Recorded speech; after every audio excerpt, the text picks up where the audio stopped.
Hello friends and my dear students.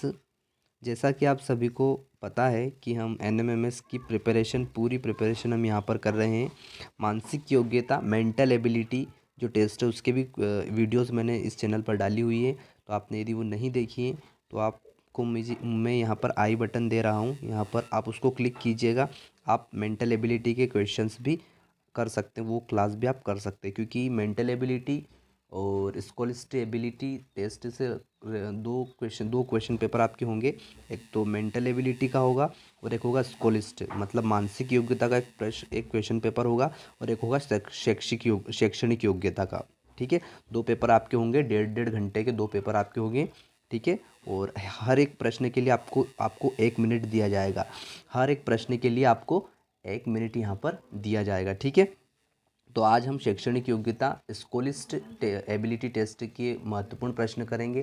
ठीक है, और साथ ही आप अपनी क्लास 8th की जो सोशल साइंस है और साइंस सामाजिक विज्ञान और विज्ञान के जो ऑब्जेक्टिव होते हैं वो करने की पूरी कोशिश कीजिएगा, क्योंकि उसमें से ही क्वेश्चन आने वाले हैं। ठीक है, बिल्कुल उसी में से क्वेश्चन आने वाले हैं, तो आप प्लीज़ उन्हें अच्छे से कीजिएगा। क्योंकि आप देखो ओल्ड पेपर तो कर ही रहे हो, ओल्ड पेपर आप बाद में कीजिएगा। पहले आप है ना क्लास 8th के जितने भी सोशल साइंस के सामाजिक विज्ञान के ऑब्जेक्टिव है सारे पढ़ डालिए। क्लास 8th के बोल रहा हूँ मैं, ठीक है, क्लास 8th के सारे ऑब्जेक्टिव पढ़ डालिए।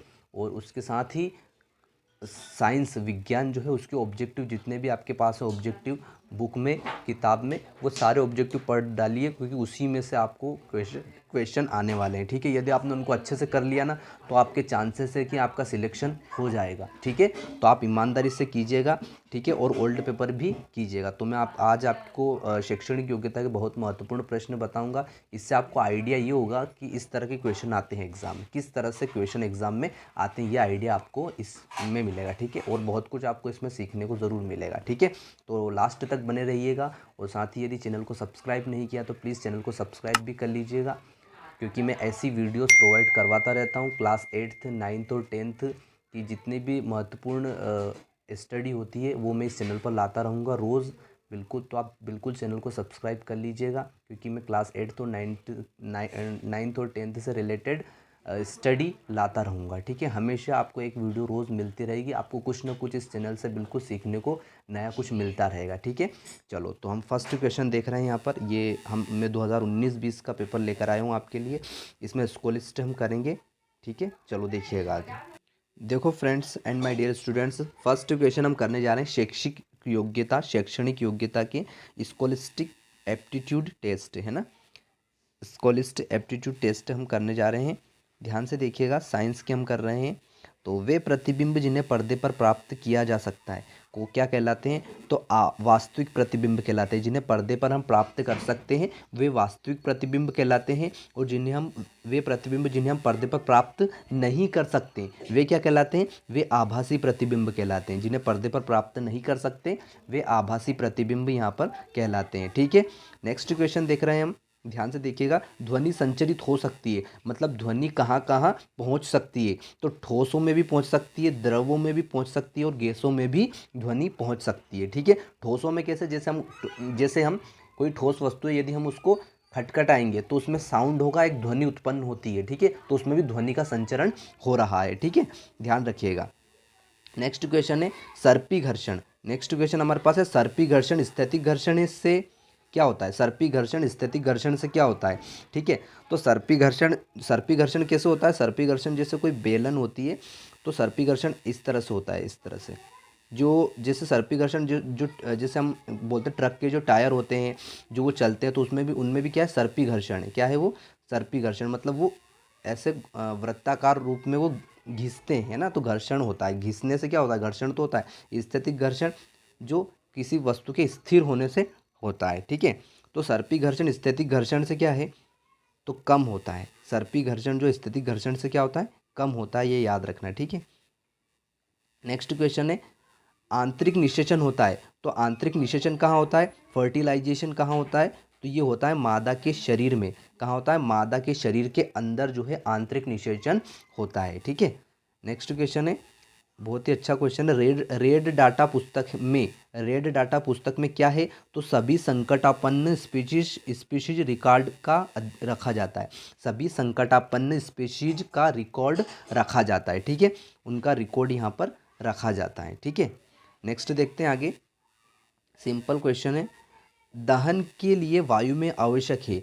तो दहन मतलब कोई सी चीज़ यदि जल रही है, दहन मतलब जलना, यदि कोई वस्तु कोई चीज़ जल रही है तो हमें किसकी आवश्यकता ज़्यादा होगी, तो हमें ऑक्सीजन की ज़रूरत होगी। किसकी होगी, कोई भी चीज़ यदि जलती है ना तो उसके लिए क्या ज़रूरी है, ऑक्सीजन ज़रूरी है, तभी वो चीज़ जल पाएगी, ठीक है, वो जलने लायक होगी, नहीं तो अन्यथा वो नहीं जलेगी यदि ऑक्सीजन नहीं होगी तो, ठीक है।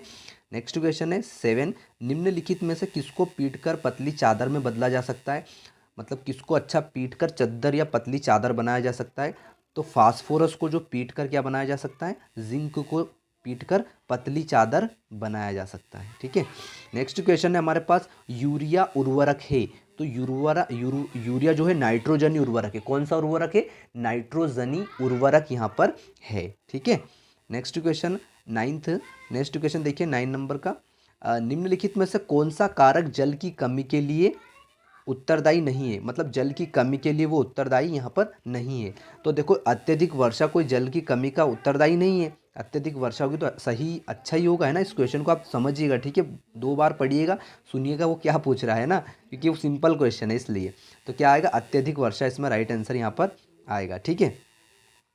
नेक्स्ट क्वेश्चन है, दंत विशेषज्ञों द्वारा दांतों का बड़ा प्रतिबिंब देखने के लिए अवतल दर्पण का उपयोग किया जाता है। ये 9th में आप पढ़ोगे ये, ठीक है, 9th में आप बिल्कुल इस चीज़ को पढ़ोगे, ठीक है, बहुत अच्छे से पढ़ोगे, ठीक।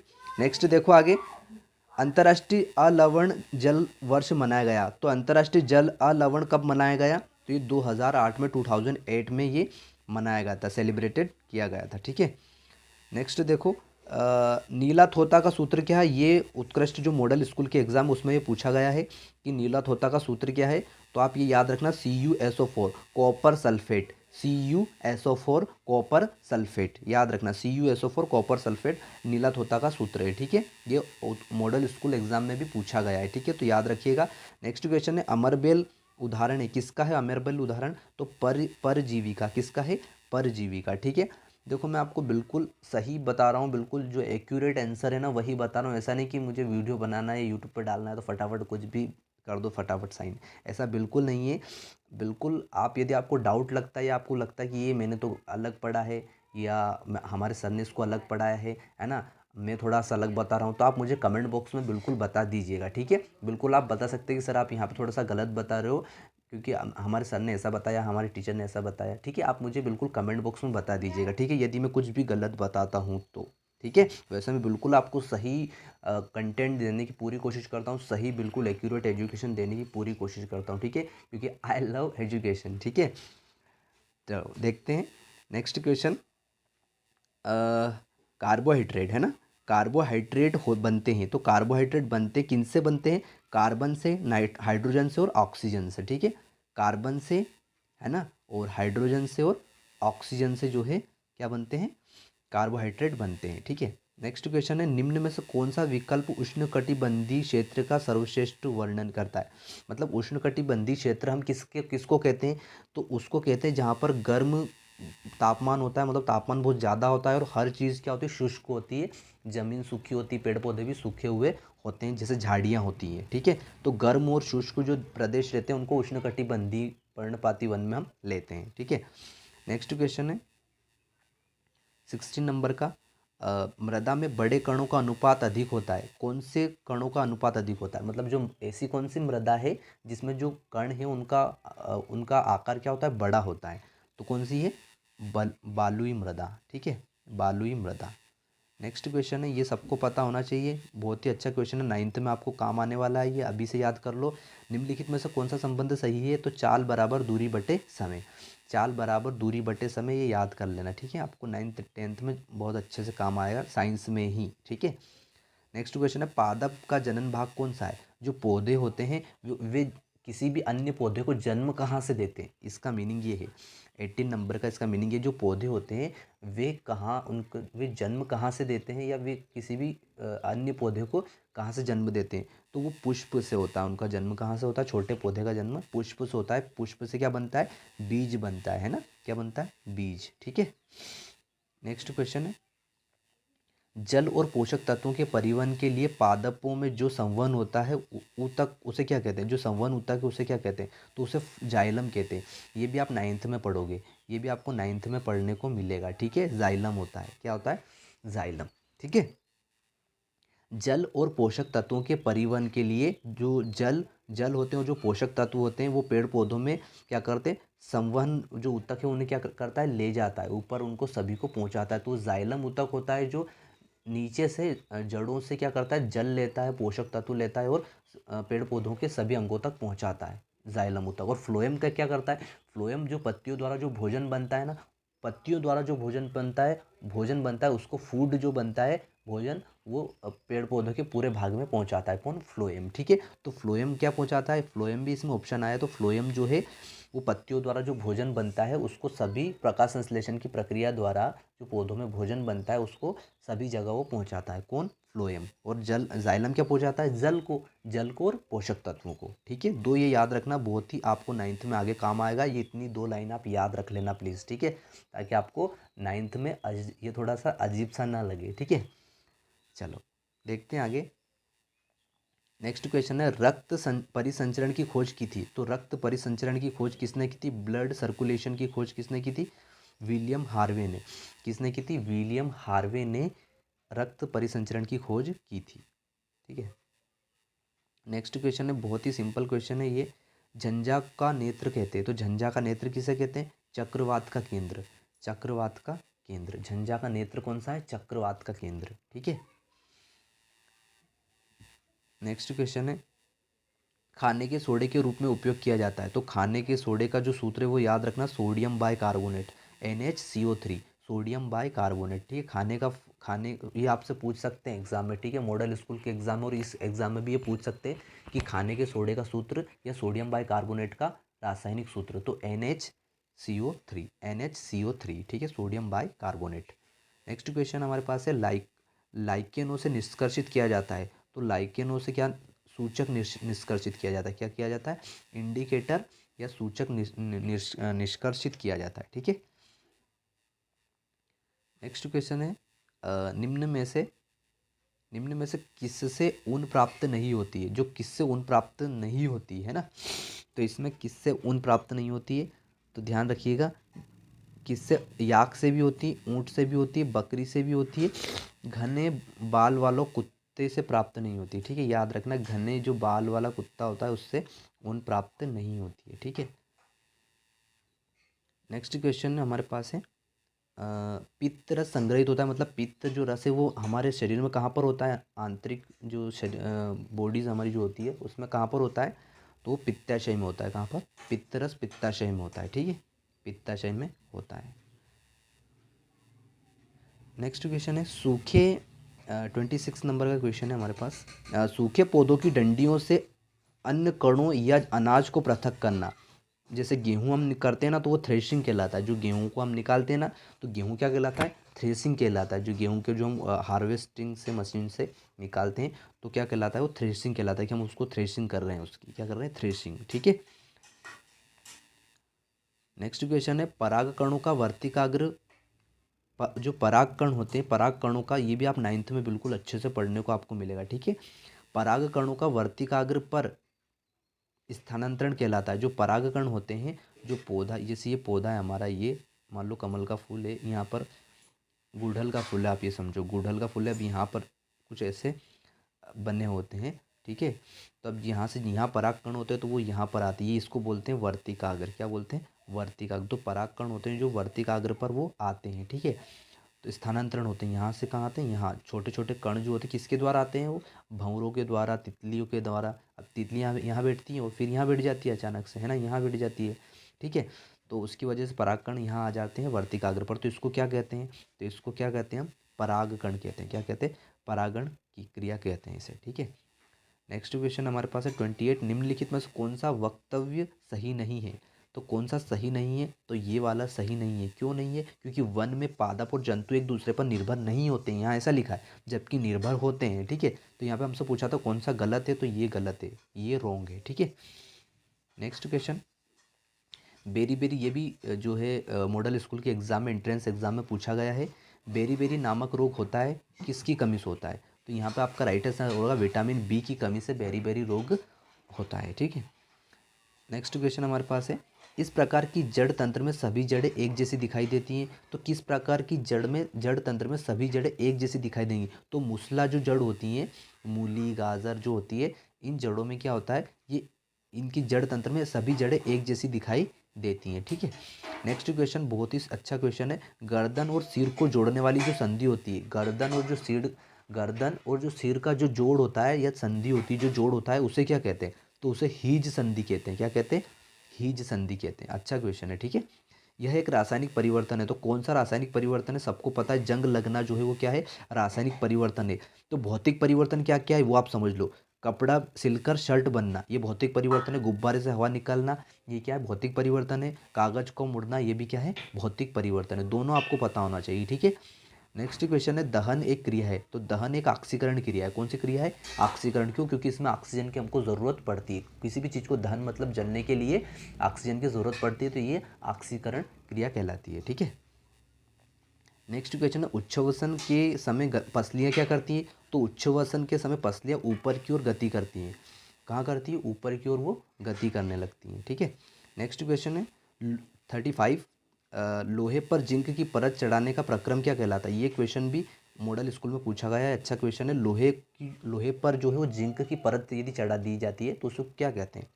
जिंक का होता है Zn, है ना, जो रासायनिक संकेत होता है Zn। ठीक है, लोहे का क्या होता है Fe। ठीक है, तो ये गैल्वेनाइजेशन कहलाता है। क्या कहलाता है, गैल्वेनाइजेशन। अब कर रहे हैं हम सोशल साइंस। सोशल साइंस देखिए, मैं आपको बार बार बोल रहा हूँ कि आपको अपनी जो बुक है क्लास 8th की, कक्षा 8वीं की, जो आपकी सामाजिक विज्ञान की बुक है, उसके जितने भी आपके पास ऑब्जेक्टिव हैं, आपके जो टीचर्स हैं, आपके जो सर हैं, उन्होंने करवाए हैं, वो ऑब्जेक्टिव्स में सब आ जाता है। ठीक है, ऑब्जेक्टिव्स में ये नहीं कि सही विकल्प आते हैं, ऑब्जेक्टिव में सब कुछ आ जाता है। ऑब्जेक्टिव में सही विकल्प, रिक्त स्थान, सही जोड़ी, ठीक है, और भी बहुत कुछ आ जाता है। ठीक है, एक शब्द वाक्य में उत्तर दीजिए, ऐसे इंग्लिश में बोलेंगे तो फिलिंग द ब्लैंक्स है ना, मैच द फॉलोइंग है, सही जोड़ी जो है मैच द फॉलोइंग है ना, और वन वर्ड में हमको आंसर देना है, वन वर्ड में आंसर देना है। तो इस प्रकार के जितने भी वन वर्ड में हमको आंसर देना रहते हैं, वो सारे ऑब्जेक्टिव ही कहलाते हैं। ठीक है, एमसीक्यूज ही कहलाते हैं। ठीक है, जितने भी एमसीक्यूज होते हैं वो सारे आप करके जाइएगा प्लीज़। ठीक है, ओल्ड पेपर आप बाद में कीजिएगा, मेरा तो ये कहना है आपसे, पहले आप कक्षा 8वीं का जो भी ऑब्जेक्टिव जितने भी वो सारे पढ़ के जाइएगा प्लीज़। ठीक है, चलो तो नेक्स्ट क्वेश्चन हम देखते हैं सामाजिक विज्ञान का। अकबर की राजधानी बनाया था, तो इस प्रकार के क्वेश्चन भी आते हैं एग्जाम में, ऐसा नहीं कि ये नहीं आते हैं ऐसे। ठीक है, या नहीं आएंगे, इनमें से भी 2-3 क्वेश्चन, 1-2 क्वेश्चन जरूर आ जाएंगे। ठीक है, चलो, अकबर की राजधानी है, तो अकबर की राजधानी क्या है, सबको पता है, आगरा है। क्या है, आगरा। ठीक है, क्या है, आगरा। तो आगरा हमारा राइट आंसर यहाँ पे हो जाएगा। ठीक, नेक्स्ट क्वेश्चन है, देखो, सार्वभौमिक वयस्क मताधिकार के अंतर्गत प्रत्येक वयस्क के पास होता है, तो क्या होता है, तो वयस्क मताधिकार मतलब क्या, वोट डालने का अधिकार। तो यहाँ पे क्या होता है, तो एक वोट होता है उसके पास, और क्या, किसके पास, जो वयस्क होता है या व्यक्ति होता है, जो 18 साल से ऊपर होता है, 18 साल का होता है, उसके पास एक वोट होता है, वो एक वोट देने के लिए एलिजिबल होता है। ठीक है, नेक्स्ट क्वेश्चन है 38, प्रत्येक वर्ष विश्व पर्यावरण दिवस कब मनाया जाता है। ये भी मॉडल एग्जाम में पूछा गया है, एंट्रेंस एग्जाम मॉडल एग्जाम में 5 जून को मनाया जाता है। कब मनाया जाता है, 5 जून को। ठीक है, नेक्स्ट क्वेश्चन है, गुजरात में सोमनाथ मंदिर पर किसने आक्रमण किया था। बहुत ही अच्छा क्वेश्चन है, गुजरात में सोमनाथ मंदिर पर किसने आक्रमण किया था, महमूद गजनवी ने। किसने किया था, महमूद गजनवी ने किया था। ठीक है, तो महमूद जो गजनवी था ना, वो भारत में आया था और उसने ज़्यादातर मंदिरों पर आक्रमण किए। तो मंदिरों पर आक्रमण करने वाला पहला शासक कौन था, है ना, भारत में मंदिरों पर ही आक्रमण करता था। कौन था? वो था महमूद गजनवी, जो केवल क्या करता था, मंदिरों पर ही आक्रमण करता था। उनकी मूर्तियाँ, मंदिरों की तोड़फोड़, पुजारी, सबको वो नष्ट कर देता था। ठीक है, सभी चीज़ को वो क्या कर देता था, नष्ट। कौन कर देता था? महमूद गजनवी। ठीक है, आगे देखते हैं हम। नेक्स्ट क्वेश्चन बहुत ही 14 नंबर का क्वेश्चन है। शेल जिसमें जीवाश्म होते हैं उसे क्या कहते हैं? तो शेल जिसमें जीवाश्म होते हैं उसे अवसादी शेल कहते हैं। क्या कहते हैं? अवसादी शेल हम उसे कहते हैं। ठीक है, नेक्स्ट क्वेश्चन है, लैंगिक समानता लाने के लिए कदम उठा सकता है। तो लैंगिक समानता लाने के लिए कौन कदम उठा सकता है? तो समाज को कदम उठाना पड़ेगा। किसको? समाज को कदम उठाना पड़ेगा। ठीक है, नेक्स्ट क्वेश्चन, ये बहुत ही अच्छा क्वेश्चन है, ये एंट्रेंस एग्जाम में पूछा जा सकता है। इस मॉडल स्कूल की एंट्रेंस एग्जाम में पूछा जा सकता है। क्या है? गोंड जनजाति का मुख्य व्यवसाय क्या है? तो गोंड जनजाति का मुख्य व्यवसाय है कृषि। क्या है? कृषि। ठीक है, देखो फ्रेंड्स, तो इसका राइट आंसर हमारे पास हो जाएगा कृषि। क्या आ जाएगा? कृषि। गोंड जनजाति का मुख्य व्यवसाय क्या होता है? कृषि होता है। नेक्स्ट क्वेश्चन है, वायुदाब सर्वाधिक कहाँ होता है? तो जो वायु जो जो एयर प्रेशर होता है, एयर प्रेशर वो कहाँ पर होता है? समुद्र तल पर अधिक होता है। वायुदाब जो सर्वाधिक कहाँ होता है? समुद्र तल पर अधिक होता है। ठीक है, नेक्स्ट क्वेश्चन हमारे पास है, भारतीय संविधान सभा का अध्यक्ष कौन होता है? तो भारतीय संविधान सभा का अध्यक्ष कौन है? डॉक्टर राजेंद्र प्रसाद। कौन है? डॉक्टर राजेंद्र प्रसाद। ठीक है, लेकिन आपसे यूँ पूछे कैसे कि भारतीय संविधान सभा का प्रारूप समिति के अध्यक्ष कौन है? क्या पूछे? प्रारूप, जब आए ना, प्रारूप समिति के अध्यक्ष कौन है? भारतीय संविधान सभा की प्रारूप समिति के अध्यक्ष कौन है? तो आपका क्या बताओगे? आप बताओगे डॉक्टर भीमराव अम्बेडकर। ठीक है, लेकिन अभी हमारा आंसर क्या है? डॉक्टर राजेंद्र प्रसाद। ठीक है, नेक्स्ट क्वेश्चन आगे देखते हैं हम। भारत का पहला गवर्नर जनरल कौन था? तो भारत का पहला गवर्नर जनरल कौन था? Lord William बेटिक। भारत का पहला गवर्नर जनरल कौन था? Lord William Bentinck. ठीक है, नेक्स्ट क्वेश्चन है, दिल्ली सुल्तान के अंतर्गत प्रशासन की भाषा क्या थी? जो दिल्ली का जो सुल्तान था, दिल्ली पर जो शासन चलता था अंग्रेज़ों का, ये सुल्तानों का, तब उनकी भाषा क्या थी? तो उनकी भाषा क्या थी? फारसी थी। कौन सी थी? फारसी भाषा थी। ठीक है, नेक्स्ट क्वेश्चन हमारे पास है, इनमें से कौन सा अनवीनीकरणीय संसाधन? अनवीनीकरणीय संसाधन मतलब उसको पुनः वापस नहीं बनाया जा सकता। ठीक है, वापस उसको उसमें सुधार करके उसे नहीं बनाया जा सकता। तो प्राकृतिक गैस को उसमें सुधार करके नहीं बनाया जा सकता, वो जैसी है वैसी की ही वैसी रहती है। ठीक है, नेक्स्ट क्वेश्चन हमारे पास है, बहुत ही अच्छा क्वेश्चन है, 48 नंबर का क्वेश्चन है। निम्न में से कौन से मीडिया के एक प्रकार है? तो मीडिया के सारे प्रकार है, टीवी, रेडियो, समाचार पत्र, सभी मीडिया के प्रकार है, तो उपरोक्त सभी आएगा। ठीक है, 49 नंबर का क्वेश्चन है, अपना सामान विदेश में बेचने वाला क्या कहलाता है? तो अपना सामान विदेश में बेचने वाला क्या कहलाता है?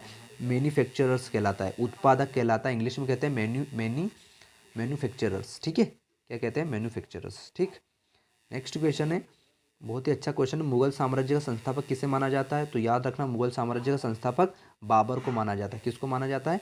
बाबर को माना जाता है। ठीक है, नेक्स्ट क्वेश्चन है, ये भी जनरल नॉलेज के लिए अच्छा है और मॉडल स्कूल में भी अच्छा पूछा जाता है। हमारी पृथ्वी के कितने भाग पर जल है? तो हमारी पृथ्वी के कितने भाग पर जल है? 71%, 71% पर भाग पर जल है, और 29% क्या है? स्थल मंडल है। क्या है? 29% क्या है? स्थल मंडल है, याद रखना। ठीक है, ठीक है, याद रखना, 29% स्थल मंडल है और जल मंडल कितना है? 71% जल मंडल है। ठीक है, चलो नेक्स्ट देखते हैं आगे। 52 का, इलेक्ट्रॉनिक वोटिंग मशीन जो होती है उनका पूरे देश में पहली बार आम चुनाव में उपयोग कब किया गया था? इलेक्ट्रॉनिक जो वोटिंग मशीन अब आ रही है ना, जिसमें बटन बटन दबाकर हम वोट देते हैं, वो अब जो वोटिंग मशीन है वो उसका शुरुआत कब हुई थी आम चुनाव में? तो 1999 में। ठीक है, 1999 में इसकी शुरुआत हुई थी। ठीक है, नेक्स्ट क्वेश्चन है, 53, किस नदी के तट पर इलाहाबाद, कानपुर और वाराणसी स्थित है? तो गंगा नदी पर। कहाँ पर? गंगा नदी पर जो है क्या है? प्रयागराज। इलाहाबाद को क्या बोलते हैं? प्रयागराज भी कहते हैं, ये याद रखना। इलाहाबाद का एक और नाम क्या है? प्रयागराज। ठीक है, याद रखना, क्योंकि ये नॉलेज के लिए पूछा जाता है कि इलाहाबाद का पुराना नाम क्या है, इलाहाबाद का नया नाम क्या है? तो प्रयागराज। क्या है? प्रयागराज। ठीक है, नेक्स्ट क्वेश्चन है, सहारा रेगिस्तान को कितने देश छूते हैं? तो सहारा रेगिस्तान को कितने देश छूते हैं? 11 देश छूते हैं। ठीक है, कितने देश छूते हैं? 11 देश छूते हैं। गीत गोविंद की किसकी रचना है? तो गीत गोविंद किसकी रचना है? जयदेव की, याद रखना गीत गोविंद रचना जो है वो जयदेव की है। ये भी मॉडल एंट्रेंस एग्जाम में पूछा जा सकता है, क्योंकि वो रचना 100% आपसे एक रचना जरूर पूछेंगे वो किसी भी की, ठीक है। तो आपको पता होना चाहिए, ठीक है। गीत गोविंद की रचना क्या है, जयदेव। नेक्स्ट क्वेश्चन है 1857 का विद्रोह से प्रारंभ हुआ। तो 1857 का विद्रोह कहाँ से प्रारंभ हुआ था? सबसे पहले प्रारंभ हुआ था मेरठ से, फिर कानपुर से हुआ था, ठीक है। फिर किससे हुआ था? कानपुर से हुआ था, ठीक है, याद रखना। नेक्स्ट क्वेश्चन है भारत में कपास का कारखाना स्थापित है। तो भारत में कपास का कारखाना सब कहाँ स्थापित है? तो बम्बई में या मुंबई में। अब बोलते हैं मुंबई, पहले बोलते थे बम्बई, ठीक है, अब बोलते हैं मुंबई। तो कपास का कारखाना कहाँ पर है? मुंबई में, ठीक है। नेक्स्ट क्वेश्चन अब कर रहे हैं हम, देखिएगा ध्यान से। 58 नंबर का क्वेश्चन है निम्नलिखित में से कौन सी विधि तीव्र बालों पर मृदा अपरदन को रोकने के लिए सर्वाधिक उपयुक्त है? तो कौन सी विधि तीव्र ढालों पर मृदा अपरदन के लिए रोकने के लिए सर्वाधिक उपयुक्त है? तो वेदिका कृषि। कौन सी कृषि? वेदिका कृषि जो है, कौन सी कृषि? वेदिका कृषि जो है वो मृदा अपरदन को रोकने के लिए सर्वाधिक उपयुक्त विधि है, ठीक है, वेदिका कृषि विधि, ठीक है। नेक्स्ट क्वेश्चन हमारे पास है निम्नलिखित में से कौन विश्व में तांबे का अग्रणी उत्पादक है? तो तांबे का सबसे अधिक उत्पादन कहाँ होता है? चिली में। कहाँ पर होता है? चिली में, ठीक है। नेक्स्ट क्वेश्चन बहुत ही अच्छा पूछा, एमएलए का फुल फॉर्म क्या है? तो एमएलए का फुल फॉर्म है member of legislative assembly. Member of legislative assembly किसका फुल फॉर्म है? एमएलए का फुल फॉर्म है, ठीक है। अंतर्राष्ट्रीय मानव अधिकार दिवस कब मनाया जाता है? तो अंतर्राष्ट्रीय मानव अधिकार दिवस 10 दिसंबर को मनाया जाता है। कब मनाया जाता है? 10 दिसंबर को मनाया जाता है, ठीक है। नेक्स्ट क्वेश्चन हमारे पास है उच्च न्यायालय के न्यायाधीश की नियुक्ति कौन करता है? तो उच्च न्यायालय के न्यायाधीश की नियुक्ति कौन करता है? भारत के राष्ट्रपति करते हैं। कौन करते हैं? भारत के राष्ट्रपति। सर्वोच्च न्यायालय के मुख्य न्यायाधीश की नियुक्ति भी कौन करते हैं? भारत के राष्ट्रपति करते हैं, याद रखना। सर्वोच्च न्यायालय के मुख्य न्यायाधीश की नियुक्ति भी कौन करते हैं? भारत के राष्ट्रपति ही करते हैं, ठीक है। नेक्स्ट क्वेश्चन हमारे पास है वर्ष में सती प्रथा का प्रबंधन किसने किया था? सती प्रथा को किसने रोका था? तो लॉर्ड विलियम बेटिक ने जो है क्या रोका था? सती प्रथा को रोका था। किसने? लॉर्ड विलियम बेटिक ने। आपसे ये भी क्वेश्चन पूछा जा सकता है कि सती प्रथा पर प्रतिबंध किसने लगाया था? तो लॉर्ड विलियम बेटिक ने लगाया था। कब लगाया था? कब लगाया था? तो ये लगाया था 1829 में। कब लगाया था? 1829 में लगाया था प्रतिबंध, ठीक है, सती प्रथा पर, ठीक है। नेक्स्ट क्वेश्चन, स्वतंत्र भारत के प्रथम गवर्नर जनरल कौन थे? स्वतंत्र भारत के प्रथम गवर्नर जनरल कौन थे? तो यहाँ पे आएगा सी राजगोपालचारी। सी राजगोपालचारी। गवर्नर मतलब होता है राज्यपाल। गवर्नर मतलब क्या होता है? राज्यपाल, ठीक है। तो राज्यपाल कौन थे? भारत के राज्यपाल कौन थे? सी राजगोपालचारी थे, ठीक है। नेक्स्ट देखते हैं आगे। सिंपल क्वेश्चन है स्वतंत्र भारत के प्रथम उप प्रधानमंत्री कौन थे? स्वतंत्र भारत के प्रथम उप प्रधानमंत्री कौन थे? तो वो थे, कौन थे? सरदार वल्लभ भाई पटेल। कौन थे? सरदार वल्लभ भाई पटेल जो है भारत के प्रथम उप प्रधानमंत्री यहाँ पर थे। नेक्स्ट क्वेश्चन बहुत ही अच्छा क्वेश्चन है, उद्यानिक कृषि का क्या अर्थ है? उद्यान कृषि का क्या अर्थ है? तो दोनों सही है, फल एवं सब्जियों का उगना और गेहूं का उगना, ये दोनों राइट आंसर है। आप सोचोगे दोनों कैसे हो सकते हैं? बिल्कुल दोनों हैं, ठीक है। ऐसे क्वेश्चन कंफ्यूज करने के लिए पूछे जाते हैं कि बच्चा गलत कर दे कुछ, लेकिन कैसे करेगा? दोनों आंसर दोनों ही सही है, ठीक है। नेक्स्ट क्वेश्चन हमसे पूछा गया निम्न में से कौन सा प्राकृतिक रेशा है?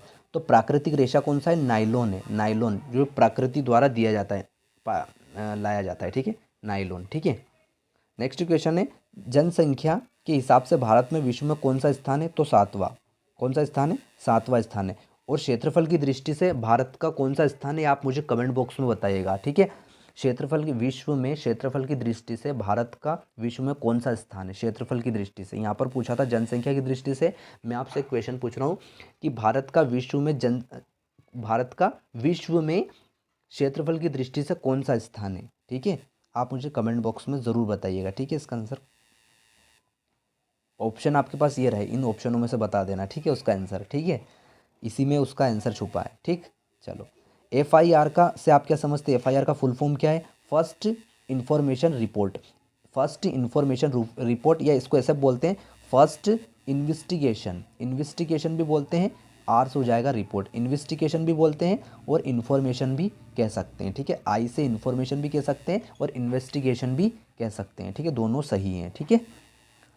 नेक्स्ट क्वेश्चन है हमारा संविधान तक के सभी बच्चों के लिए शिक्षा का अधिकार की गारंटी दी गई। 6 से 14 वर्ष तक के बच्चों को, किनको? 6 से 14 वर्ष तक के बच्चों को। ठीक है, ठीक है फ्रेंड्स, तो हमने यहाँ तक कंप्लीट किया। और अपने बेस्ट फ्रेंड्स को शेयर करना मत भूलना। और यदि आप चैनल पर नए हैं तो प्लीज़ चैनल को जरूर सब्सक्राइब कीजिएगा, क्योंकि मैं कक्षा 8वीं 9वीं और 10वीं के ऐसे ही बहुत ही अच्छे अच्छे स्टडी लेकर आता रहूँगा। हर रोज़ आपको एक वीडियो, नई वीडियो, नया कुछ आपको ज़रूर सीखने को मिलेगा। ठीक है, तो आप बिल्कुल चैनल को सब्सक्राइब कर लीजिएगा और अपने बेस्ट फ्रेंड्स को भी बिल्कुल शेयर कीजिएगा। और यदि आपको वीडियो अच्छा लगा है तो मुझे कमेंट बॉक्स में ज़रूर बताइएगा और लाइक करना मत भूलिएगा और बेस्ट फ्रेंड्स को क्या करना है? शेयर। ठीक है, चलो, जय हिंद, जय भारत। पढ़ते रहिएगा, ऐसे ही पढ़ते रहिएगा और हमारे चैनल के साथ बने रहिएगा। ठीक है, थैंक यू।